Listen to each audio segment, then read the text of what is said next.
What is up, fellow sickos? I am Dan Valley coming at you with the one, the only, the certified fantabulous Mr. Grant Hughes. We're here to talk about the Eastern Conference Finals between the Indiana Pacers and the New York Knicks. Neither team do either of us have any allegiance to, luckily. So this is going to be a completely unbiased podcast or segment, mini pod, whatever, primer. Grant, how are you feeling about this series before we dive in? I just wish we had two teams with a little more history between them, like maybe some that were incredibly formative to my basketball youth.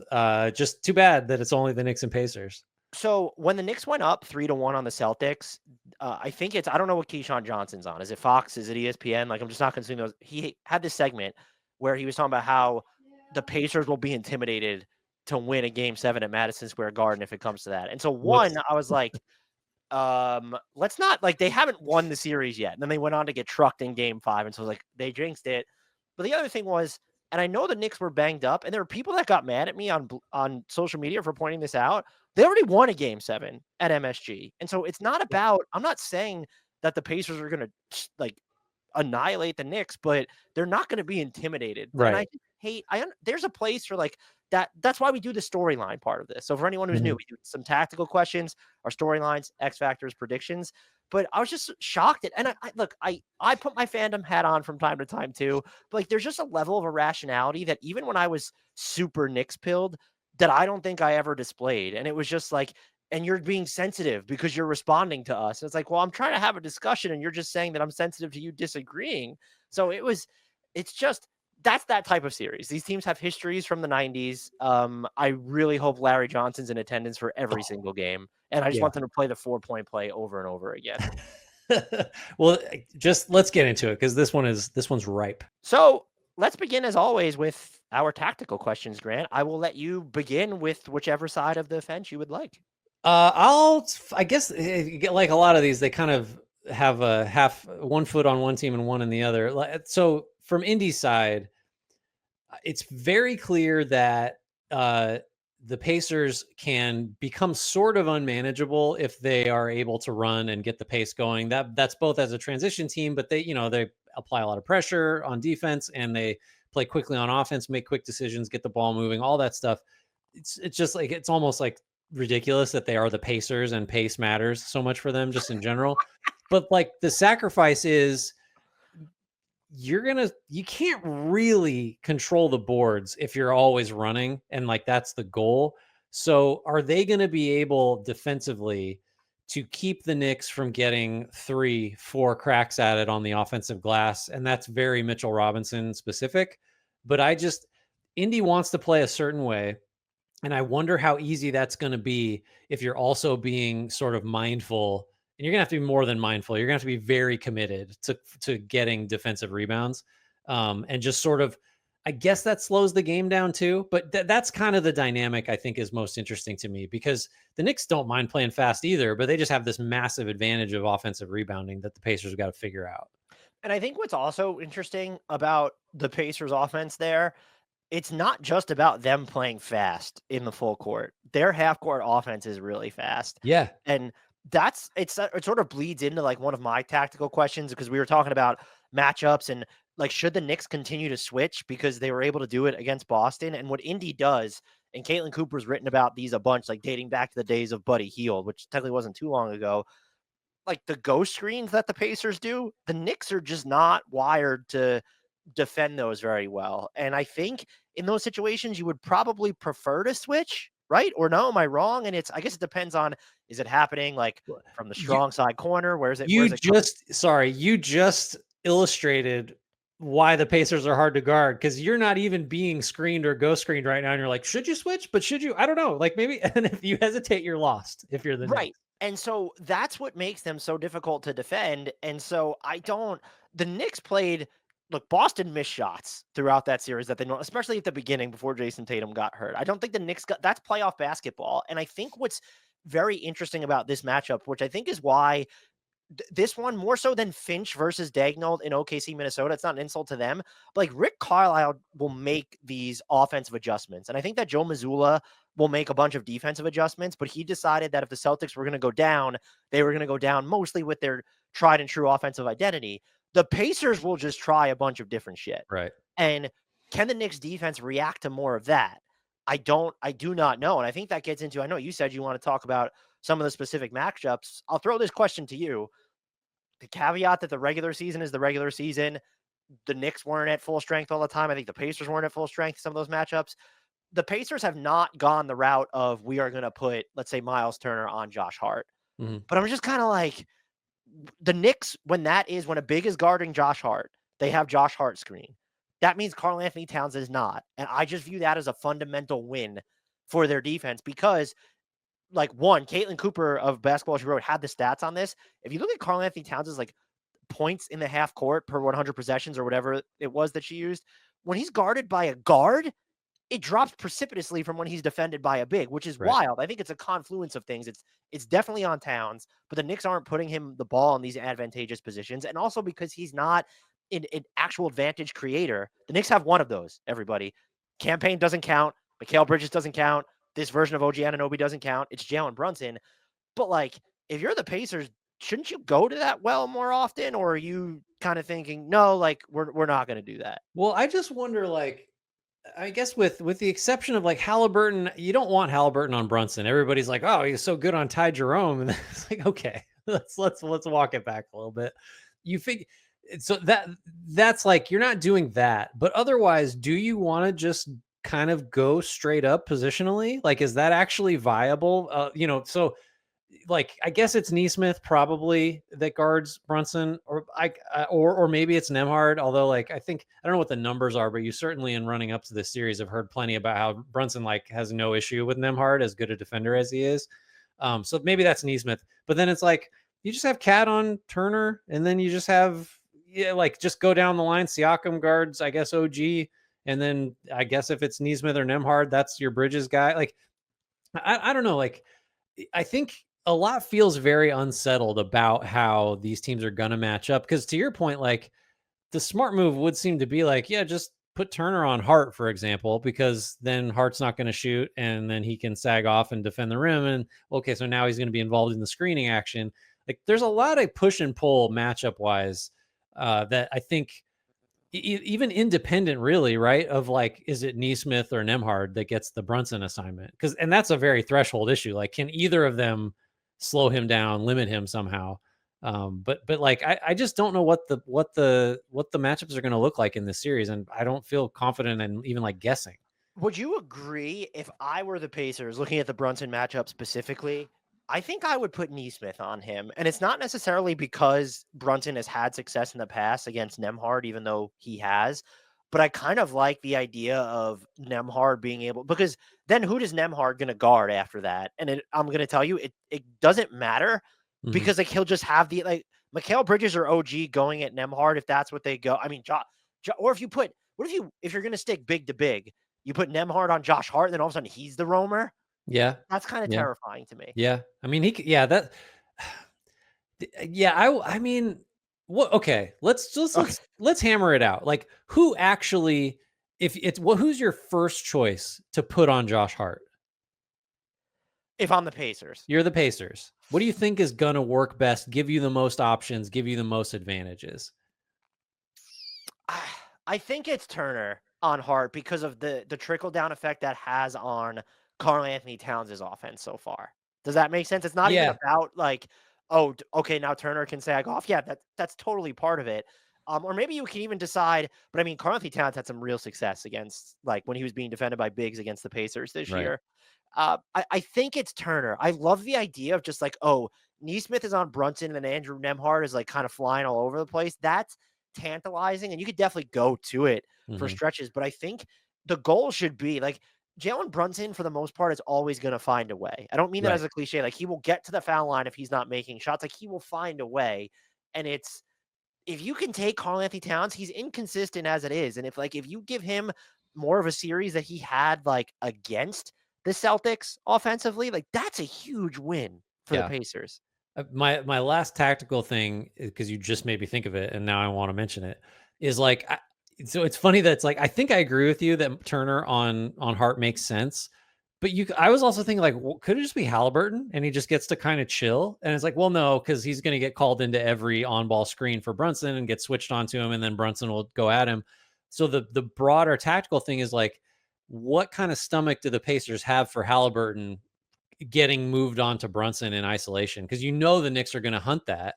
It's Yeah. just like, how Well, difficult can you make it as Indiana? And then how much do you trust Halliburton to, like, with help, obviously, but to like hold up for a couple of those? Like, I don't know, like, because you would agree that the Knicks are gonna look for that, right? Like, you gotta pick at Halliburton however you can. right, but they sometimes I feel like they can get like Halliburton's pretty long, and Right. so I feel like sometimes the Knicks can get caught up, or Brunson specifically. It's like it's too mismatch hunty, Hmm.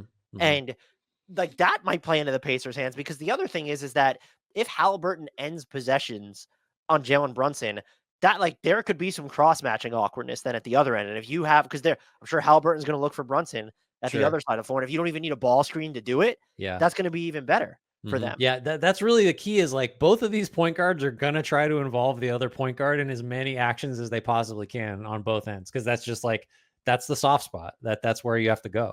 What do you make of like the big man situation in this series? So we know Siakam and Turner play a bunch together. If you're the Knicks, does that give you more like are you more inclined to then give Mitch Robinson and Karl Anthony Towns, which was a successful pairing in the last round, run together, or is it because of the nature of those where it's like Al Horford's older, Kristaps Porzingis was like dealing with a major illness, like Pascal Siakam's almost a guard at points as a big, and then Turner Yeah. also stretches the floor. So I think they just pose there. I would say in net right now, especially that version of the Celtics, this front court is more dynamic than Boston's. And so does that give you like I mean, I'm sure you saw the one Mitchell Robinson was fantastic, but the game Mhm. six, he didn't even play like 15 minutes, but there's that one play where he guarded 6 of the 5 Celtics on the Right, floor. right, right, right. Well, Turner Robinson was the first guy I thought of as you're talking about like the Pacers two front court guys. Is like, I'm not super comfortable. Like, I hope Josh Hart. Well, no, see, I just did it. I was like, I hope Josh Hart's in the game so Mitchell Robinson has somewhere to hide. Like, that would be a tactical wrinkle if you're going to guard your own Look, if teammate. Mitchell Robinson is defending Josh Hart, I feel like that's a win for the Pacers. Then you can fire up the fire Tibbs chance, because he's lost it. If that's what.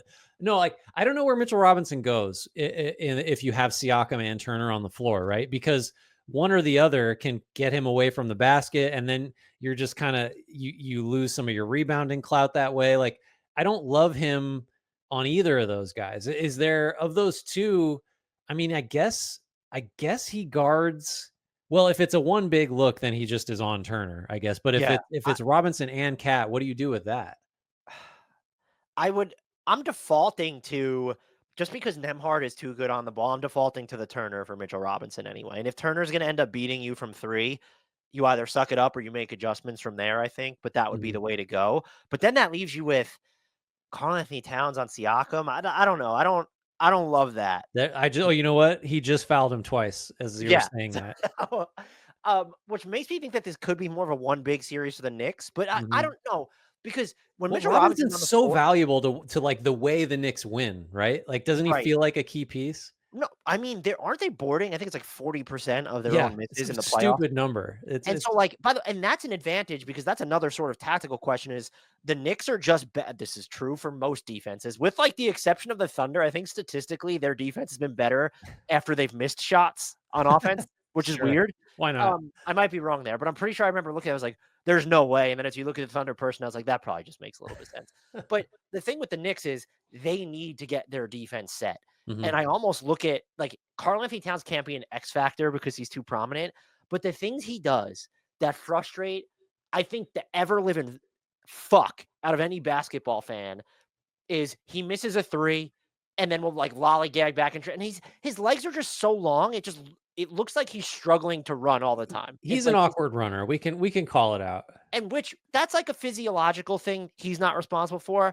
When he misses a shot at the rim or even makes one and like is complaining about a non-call or is just slow to get back up the floor, the Pacers are going to push after a make. Mhm. And so like I'm almost wondering like does Karl Anthony Towns need to shoot a ton of threes just so he's already halfway back by the time the Pacers get the ball? And we just know Karl Anthony Towns doesn't really like or isn't wired to shoot. a ton of threes, but that's why I think the dual big setup has to be important because I think with Mitchell Robinson on the court, as counterintuitive as it sounds offensively, I feel like he still gives you the best chance to go up against Indy as a set defense. Yep. I think he's a huge I'll jump on it. We can circle back around. He's just Robinson is the X factor. Like maybe not just for the Knicks, but like for the series. He Can he play at all? And like also does he just swing the series if he like it's all he on the table. so why would you be worried about him not being able to play, I guess is my It's question. just if Indy is too fast, is too spaced out, it's Mm, just like he can't leverage his advantages on the boards or defensively because he's just when he's tired and or I mean we to say nothing of like maybe they foul him and then that's one reason he can't play. Well, who knows what percentage he's going to be shooting on those Hacka free throws, but like it just can't. I can see a scenario where the Pacers have their way with like just like determining the terms of engagement. Like we're going to play at this pace, we're going to spread you out this much, and you just are not going to be able to be like the big hulking figure that mm. controls the boards and like is defending the rim. Like we're going to be moving too fast and too much for that to happen. Or is he the one that kind of dictates like you know the tone of or the pace of the game or like forces Indiana to have to go hit the boards instead of run like that kind of thing. Like I keep circling back to that as like maybe that's overthinking it because it's like it's Mitchell Robinson. He's like the sixth most important Knicks player maybe. But like Ah, in this series it matters. he was the second most important Knicks player last series. That's the So thing. Like it can skew that much. this could be an X factor, but I don't have a specific name to it. It's more of a question to you because I have two more notes on the tactical thing. Who needs to if we know that Karl-Anthony Towns is just going to be up and down, which is true of any secondary Knicks offensive option, I think it stands to reason he'll be even more up and down if the Pacers do decide, hey, we're putting Miles Turner on Josh Hart. Who's more important to the Knicks offense in this series, Mikal Bridges or OG Anunoby? My gut is Bridges because I think Anunoby is just going to have Siakam on him, and that's like not an advantage matchup you go at. Although that's fun, former teammates. Just thought about Good that. storyline. Good Yeah. storyline. It's not even in my narratives file. Because it seems like I guess if Neesmith is on Bridges, then it's kind of like well he's got a good defender on him too. But if it's Nemhard, there's just like he's got a little more size, a little more length. His spacing will matter. It's a close question though. I can tell you why you asked it, but I would lean Bridges. I think that's right, in part because Bridges is, and I don't necessarily love this all the time because he's always going away from the basket after he Right. goes downhill.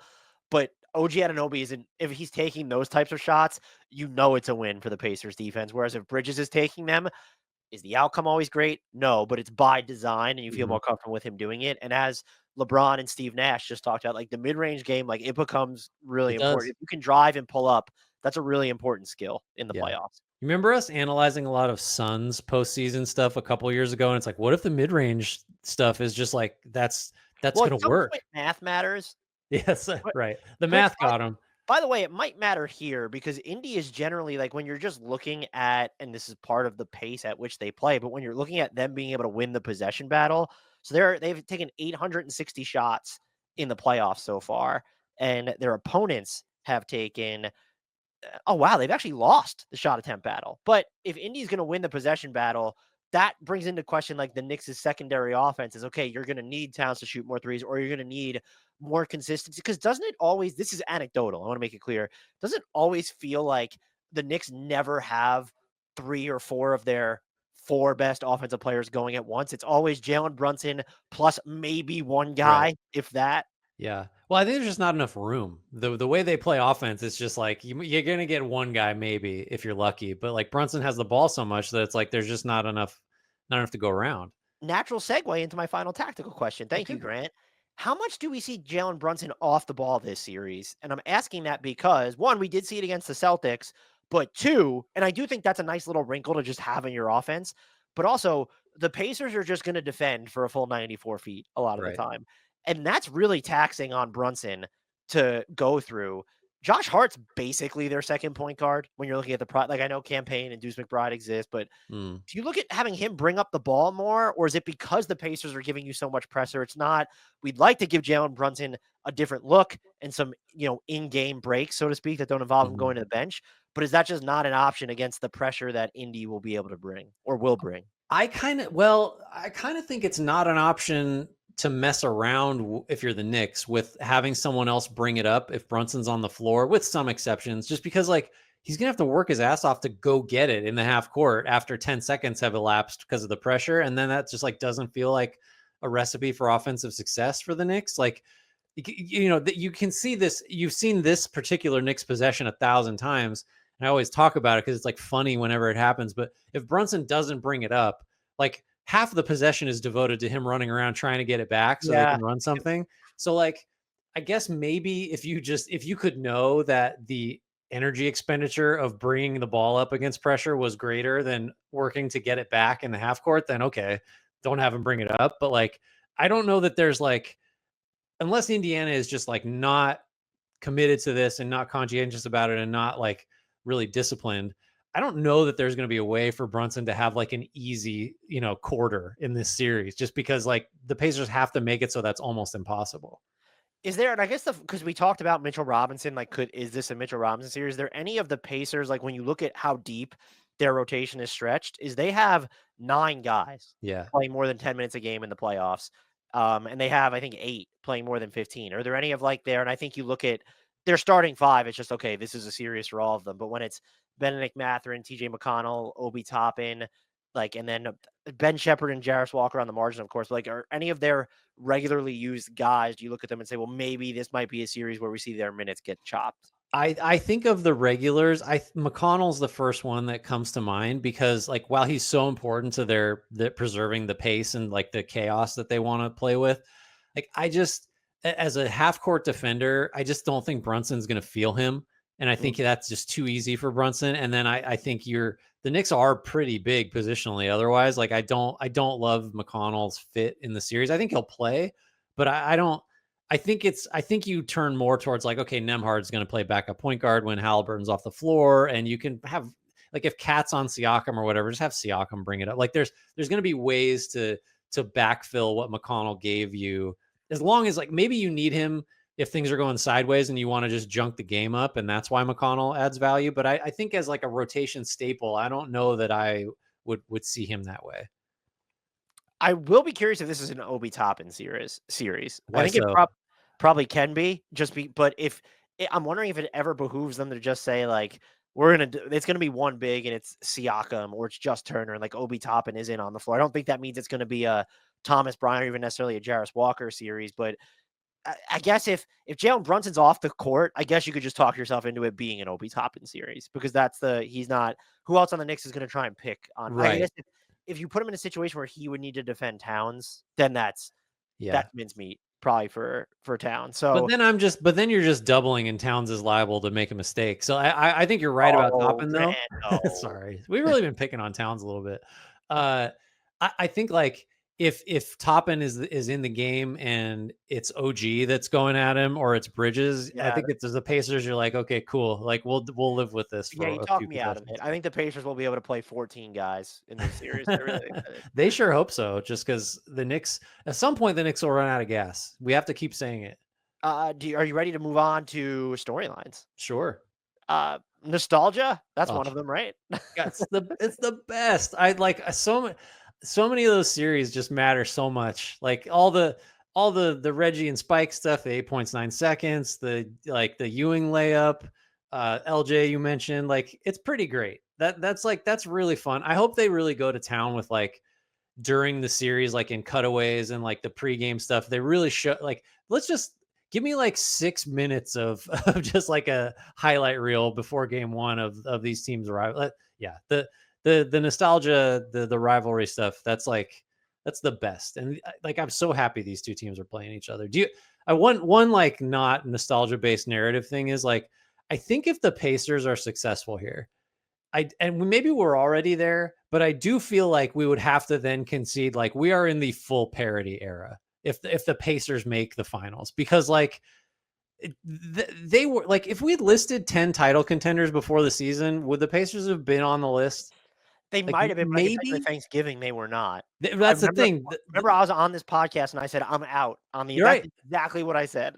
I was out too. I was just like, well, because it was so easy. Like, oh, their run last year was injury aided. Like, this was a fluke. That Halliburton looks terrible. Like, maybe that blip when he was a top 5 MVP guy early last year. That was the anomaly. This is more who.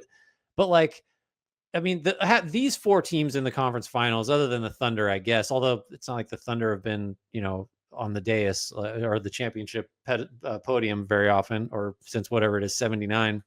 So like the Pacers more so than the Knicks, because the Knicks are like a glamour marquee franchise, even though they haven't won in a million years. Like if they go to the finals, it's like all right, but the Pacers just feels like this team, like this is a finalist. That would really drive home the parity thing. Um, I guess it's either way, the NBA, and this is I find it ridiculous, but the league office is like, it could be Indiana versus Minnesota or OKC. And basketball-wise, that's fine, but Mhm. that that's gonna become a storyline. Of It will course. absolutely become a storyline. Another storyline, Siakam versus OG, already kind of mentioned it. Former Raptors shaping the playoff race. If you haven't listened to our Timberwolves versus um Thunder primer. I don't know why I forgot they were playing the Thunder. We already mentioned this. There's just going to be someone who has played for the Knicks within the past 3 years in the NBA Finals. Toppin's in Indiana. You have, of course, your current Knicks, then Hartenstein in OKC, and Julius Randle and Dante DiVincenzo in Minnesota. That's bizarre and also really cool. The storyline I might be most interested in. Is there like a betting odd for like Tyrese Halliburton doing the Jalen Brunson celebration after he makes a shot? Because he's exceeded Trae Young as the NBA's most willing Yep. villain. Yep. He Although loves Trae it. Young did tweet. Remember he was saying like, "Oh, I think the Pacers crowd or was it the Thunder crowd is better than Knicks fans." So Trae Young's still trying to be it, but it loses luster when you're not playing. Right. A little It's bit. so I love Tyrese Halliburton just wanting to be the villain. And I agree with you. He's the most lovable villain there is. But from the Knicks side, I feel like I check in with you on this fairly often. And I agree with where you're at on it. If the Knicks make the finals, can we then say that all of the costs and all of the picks and all of the moves and thinning the roster, because like it goes hand in hand that like there are 3 former Knicks on other teams that are in the conference finals. Like they sacrificed a lot of depth and talent to build this team. If this team does make the finals, this Knicks team, do we just have to say that the moves were all good and it was all worth it? Like, is that the point where it's like I know that like objectively, it's like you should just never trade 5 first-round picks for Mikal Bridges. That's stupid. That's too much. Like that, yes, we agree. Like in a vacuum, but like at this point, don't you then just have to be like, I guess it was worth it? Probably, but this was a storyline I was going to have. I think the fallout, we like to talk about what's the fallout for whoever loses. For the Pacers, there just is none. They might Right. balance their books and dump salary to keep Miles Turner and stay under the tax. Easy. But you've just proven that yes, I know the Bucks were injured, but like you can only play the teams in front of you. And this has been a good team for like, I don't know, 60 something games now, Right. like dating back to the regular season. With the Knicks, I struggle with this because this has been, as a Knicks fan, and you know what's funny is that people don't realize I'm a Knicks fan, which makes me feel like I do my job Yeah, fairly I was gonna well. say that's a credit to you, I think. But as a Knicks fan, I am concerned, and this might be the era in which I grew up as a Knicks fan, just like coming to the surface. And I get it. There are a lot of Knicks fans that like they've never just there's probably a lot of Knicks fans right now that don't remember the dysfunctional Knicks, but then there's a lot of Knicks fans like me where I'm like on the later end of this spectrum, but like we just grew up and the teams were bad and depressing. Right. And I look at this and say, does making it to the conference finals or even getting to the NBA finals and losing in 5 games to OKC or Minnesota or something, does that reinforce like the wrong things here? That No. Thibodeau's the right coach, that Mhm. we're not going to make any changes over the offseason. I think there's value in continuity, but it's similar to the Denver Nuggets right now, where it's when you are this shallow and your margin for error is so thin, just because it broke right for you this year doesn't mean you're guaranteed these subsequent years. You can sit here and tell me the East is wide open because of the Tatum injury, what's going on with Giannis. You're absolutely correct. Pacers aren't going anywhere. Magic are on the way up. The Cavs aren't going anywhere. This, I think you can argue, is going to be the Knicks' best shot to win a title with this core. Oh And yeah. And then Mhm. so that's an awkward thing to say, and it's all right, that's fine. Like, isn't that the whole point? It's yeah, if you win, but if you don't, the trade that you made specifically for Mikal Bridges, this is not, I'm not trying to indict Mikal specifically. That trade says you are all in on winning the title. And if Mhm. you don't ever get back to this point, so I think it buys you time to whereas you lost against the Pistons or even the Celtics, especially Right. after like it looked like when they were down with that first 20-point lead in game one, wasn't there a part of you that said like this series is over? Oh, yeah. Absolutely. So I'm worried about that, but you can't like the Knicks have found a grit that they didn't have during the regular season, and you can chastise them for not finding it sooner, but they found it when it mattered.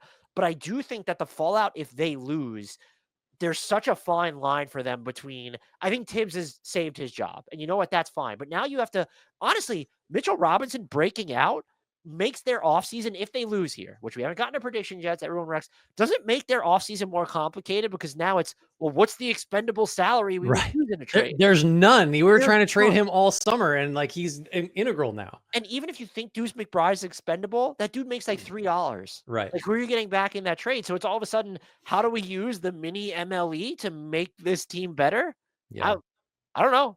So the I think it buys you time, but I don't when you give up that many assets, like if the Cavs is a good example. They're all staying together, so it's like they have time.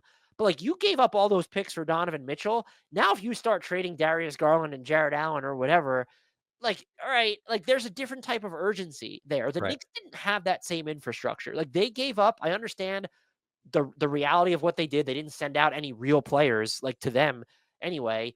So it buys you time to where I think people were prepared to call this a failure from the outset. And now you can say, oh, I see the vision, but your margin for error is still so thin. Because the other thing here, yes, I know they've dealt with some injuries, but like they've been last year was a disaster by the end of the playoffs. They're relatively like Jalen Brunson missing time by the end. I kind of wonder that was a great thing for him just because it was like he got a breather that he otherwise Mhm. wouldn't have gotten. And look at Yeah. the two teams he just went through, their defenses in Detroit and Boston. So, as a Knicks fan, I think that they've bought themselves time, maybe even the benefit of the doubt, but like making the finals for me, and this is someone who hasn't seen, I barely remember the Knicks finals in 1999, and they just weren't supposed to get there. That was Right. found money. I'd be ready, even as someone who hasn't seen a lot of good basketball over the past however many years, I couldn't just say that, "Oh, it's a," like, yeah, I see the vision, and if they win a title, you never have to apologize. Mhm. But making the finals just once, are they back here next year would be my question. If it's continuously getting to the conference finals, being in that late season discussion, sure. But like, I also can't like this is the team that fell behind by 20 or more points 4 times in a series they won in 6 games. This is a team that went 0-10 against the best 3 teams in the league during the regular season. This is like this is a team where you can't point to me on any given night and tell me who their second best player is going to be. And in some cases that can be endearing. In this case it's harrowing Right. because none of the guys they have are actually supposed to be the second best player on a title team. Like you can stretch it and say no Towns or McHale. No. No, they're Yeah. not. We know enough about Towns in Minnesota to where if he was going to be the second best player on a title team, you need to have the infrastructure that Minnesota did on defense around him. Mhm. And then I think you could argue that Rudy Gobert was like the second most important player to that team. So I don't mean this to insult the Knicks. They're here. They've played great. This has been a riveting as hell run, but I'm not ready to say like, yeah, they've made all the right moves. Like I can't wait to run this back, Okay. baby. That's fair. That's a nuanced answer. I was trying to pin you down to, like, a yes or no, and you wriggled out of it. I do want to Um, know if Knicks fans feel the same in the comments or our Discord. So get in there. ple Are you beleaguered enough to have my jaded view of it? Are you never satisfied by any level of success? Honestly, if they win fewer than 6 championships with this core, I think it's a failure. Not worth it. Just 5. So 1 for every Bridges pick, basically. I already tipped my hand on Mitchell Robinson's my X factor. I think it could just be whoever you want for the Pacers. Um, I, well, is Mitchell Robinson your Knicks X factor too? I feel like He he's he like the only guy I've talked about.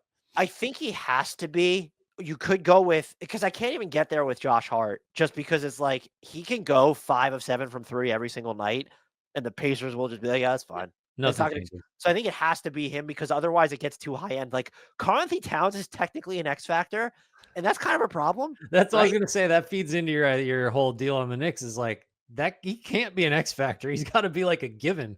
What about the Pacers though?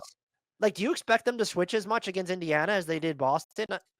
I mean, normally I would say no, but like, had I not seen that's just like a, I don't know what, some kind of logical fallacy, but it's like I would have said no, and then I saw the Boston series, and now I think anything's possible because they they switched there. It's just like, well, I guess maybe. I think they probably should. I think we're officially at the stage of the playoffs where like you need to go in with your original plan and like scrap it in three Right. minutes if it's not working. Like we are in full on adjustment territory. So Hashtag figure try. out what works. Yeah. I think that's the way it's got to go. Who do you have for the Pacers? I think we're gonna have the same one there Oh, too. I doubt it. Because I had such a hard time. I wanted to stay away from the Nemhard Neesmith thing. Oh, We haven't talked about this guy. He's not one of my favorite players. I'm going to pick Benedict Mathurin okay. because I'm looking. Your question about like which of the deeper bench guys can be a factor in the series. I'm not convinced Mathurin can, but I do think if he's playing really well, especially against like whatever passes for a Knicks second unit, if it's like Payne is out there, then it's like, and Mathurin can score. I think maybe that could swing things. And also he really is someone I just have no idea how he's going to play night to night. Like he's taken on kind of the irritant role too, which is the very X factor behavior. He might be someone that tries to get this series' version of DeAndre Hunter to punch him, like punch with quote marks, because that was not a punch. I didn't feel like, but I don't know where else to go other than like picking from starters. Which if you did, I get it because I was tempted to do that, and I just we'll talk about him in the tactical side. So I went with Neesmith, but Okay, not for the reason that I think that you will think, to where it's he's gonna defend Jalen Brunson a bunch. I think that he is what I would will. think. I think what's interesting is that the Knicks would normally put Jalen Brunson on Aaron Neesmith offensively. The way that Aaron Neesmith has played in the playoffs, you can't do that and just expect to emerge scot-free. Yeah, he'll go at him. And it's the jump shooting has been through the roof. He's been like the most efficient jump shooter in the playoffs, Mhm, basically. But like the drives haven't always been efficient. But like he's getting your shoulder into you, he's drawing fouls, he's getting to the basket. mhm. You don't want Jalen Brunson to have to go through that. And so now you're all of a sudden saying, okay, I guess it's better than him having to defend Tyrese Halliburton. But do the Pacers just not like Neesmith to me in their best lineup? Do you just not have anywhere that you feel all of a sudden comfortable putting Jalen Brunson? And that's why I think that Aaron Neesmith is an X factor. That's a good one. Yeah, that because we didn't really talk about. We focused on the other side more. Like they got to put Brunson someplace, and the Pacers are going to go at it. We've mentioned that a little bit, I guess, but like there's not a safe space. I don't think for Brunson really. No, I don't think there is. I think you could argue is there a safe space for Towns here? I don't know. Boy, that's been the question for the Knicks throughout every playoff series, and they just keep winning. So I don't know. I mean, look, he had some really good moments against Boston, but that was not like it was moments. It wasn't Right. like, yeah. So, Grant, talk predictions to me. Do I have to go first? I'll go first. I'm not afraid. You're I am afraid. going. You're shaking. I see it. I'm terrified, and I told you I was going to try to come up with this after we discussed it because I didn't have a strong enough feeling beforehand. I'm going to pick the Knicks, and I'm going to pick the Knicks In in four. seven games and four. No, in 7 games. And I feel really horrible about it because I can just see the Pacers making them look really bad and tired and that just really go through it. But I'm gonna go Knicks. I think Brunson is just like at a level where there's nothing you can do with him defensively. And I think the collective size and the offensive rebound, I think the offensive rebounding and the second chance stuff is really gonna factor into the Knicks' favor. So even if they play shitty offense, they're going to get two cracks at it like pretty often. That's kind of swaying it for me. My heart says Knicks in 7. My head says Pacers in 6 or 7. Mhm, I do think they have the ability to make more adjustments. I think if you go through the list, after you go from the second like best player in Indiana, and I'm not trying to discredit Nemhard or Neesmith or Turner, like OG, McHale, Karl Anthony Towns is like populating your top 4 versus the Pacers top 4. I like it a mhm. little bit better. I think I'm gonna go Knicks in 7, probably catering to the heart a little bit, but also I think what's really going to help the Knicks here is that while the Pacers like are unique in the sense that, especially because you mentioned like Benedict Mathurin becoming an irritant, you don't typically see a team aside from the Thunder ever play that fast and physical. But the level of physicality is just not going to match what they saw against Detroit, and I don't even think Boston. Yeah. And so I think that that's kind of prepared them well. And I'm Mhm, also more optimistic about the defense because Tom Thibodeau took too long sometimes. Like, what was that game 5 where Karl Anthony Towns just decided, like, yeah, I'm going to play like 50 feet off of every single like Celtics shooter I Right. find myself on. And it took him forever to adjust. But he seems more flexible than we've even said that he's grown when it comes to Mhm. his rigidity. And he was more flexible than I thought he was going to be. I'm going to go Knicks in 7. I think that might be a little bit of me tapping into, because I think the Pacers feel like the more complete team. The Knicks feel like this season they might have the higher ceiling when you look at their talent. But, you know, even as I'm saying, it's just like, I don't know how you look at what happened offensively to the Knicks throughout these playoffs and think, I feel good. Right. It's like a bet on, well, these games are going to be won in like a messy way. And the Right. Knicks just thrive in that. And it's like the Pacers are like a finely tuned engine that it's like, oh, if you pour a little sand in there, it just, it all falls like, which isn't true. But there is like a sense to me of the Pacers have a lot of talent. But it's like their success is like, because their style is so awesome. And, like there's some part of that. And I just have this feeling, or I could just imagine the Knicks being like, we don't have a style. We just fucking go. And like you can mess us up and we'll just still get it to Brunson and we'll still get a half decent shot, especially in the clutch. And we're big. And like, okay, we'll just, you know what I mean? Like the Pacers feel like you can like tilt the axis and maybe it falls apart. Probably that's extreme, but you know what I'm getting at. No, yeah, I know what you're getting at. This isn't, I don't think, if you have a problem with either of us picking the Knicks, I just think this is a series that more so even than Thunder Wolves, this feels like more of the coin toss. Yeah, Where I think wouldn't you so. be? Because if I told you that Wolves Thunder, and I won't like not even telling you who wins, but that it ends in 5, I think you'd be like, oh, if you told me this series ended in 5, like if this series doesn't go 7, I might be mildly surprised. Right, right. Because both teams are imperfect, and like neither of them. I guess the Pacers have a superpower. I guess it's that offense, but like, yeah, yeah, it would be Thunder in 5. Yeah, that's what happened. But if it was this, it'd be like, what? Who? Like, well, how did like who dominated who and how? Yeah, no, I'd agree with you there. All right, I'm sufficiently terrified. Are you Yeah, ready to take us out of here? that was tiring trying to parse that one. Thanks everybody that went through it with us. Let us know what you think. Let us know if this was a short series, who would take it and why, and then we It's will already co-op. over by the time you've listened or If it's watched. yeah, right. If it's well explained, we'll just co-opt that as our own original thought and say we never picked either the Knicks in 7. Rate, review, subscribe. You're watching this on YouTube, leave a comment there, thumbs up, tell your friends, tell your enemies, join our Discord. Links for that in the YouTube and podcast description. That's going to do it. Let's get to the conference finals. Very excited. Shouts Frank Ntilikina, former Nick. Apologies, Jared Allen.